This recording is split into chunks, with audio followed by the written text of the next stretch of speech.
1948 সালে পূর্ব পাকিস্তানের সংখ্যাগরিষ্ঠদের ভাষা বাংলা ভাষাকে উপেক্ষা করে পাকিস্তান সরকার উর্দুকে রাষ্ট্রভাষা হিসেবে ঘোষণা করে। ফলে শুরু হয় বাংলা ভাষা আন্দোলন, যাকে কেন্দ্র করে ঢাকায় 1952 সালে বিক্ষোভে মৃত্যু হয় অনেকের। এই ক্ষোভের পিছনে ছিল অর্থনৈতিক কারণও।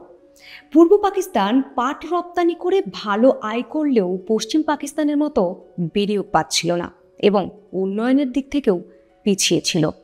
এছাড়া সামরিক ও বেসামরিক চাকরিতেও বাঙালিদের প্রতিনিধিত্ব কম ছিল।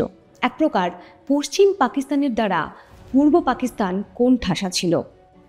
1970 সালে সাধারণ নির্বাচনে এই মোড় ঘুরে যায়। শেখ মুজিবুরের নেতৃত্বে আওয়ামী লীগ 169 আসনের মধ্যে 167 আসনে জয়লাভ করে পাকিস্তানের জাতীয় পরিষদে সামগ্রিক সংখ্যাগরিষ্ঠতা লাভ করে।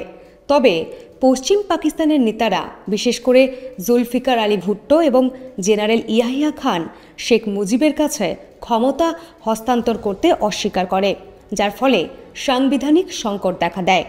এরপর 1971 সালের 1 মার্চ ইয়াহিয়া খান জাতীয় পরিষদের অধিবেশন স্থগিত করেন, যার ফলে পূর্ব পাকিস্তানে ব্যাপক বিক্ষোভ শুরু হয়। আইন অমান্যের ডাক দেন শেখ মুজিব এবং 7 মার্চ স্বাধীনতার পক্ষে ঐতিহাসিক ভাষণ দেন।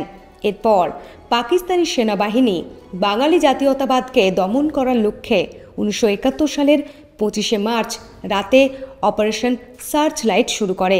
এই নৃশংস অভিযানে আওয়ামী লীগ নেতা, বুদ্ধিজীবী, ছাত্র এবং বেসামরিক নাগরিকদের লক্ষ্য করে বাংলাদেশ গণহত্যার সূচনা হয়।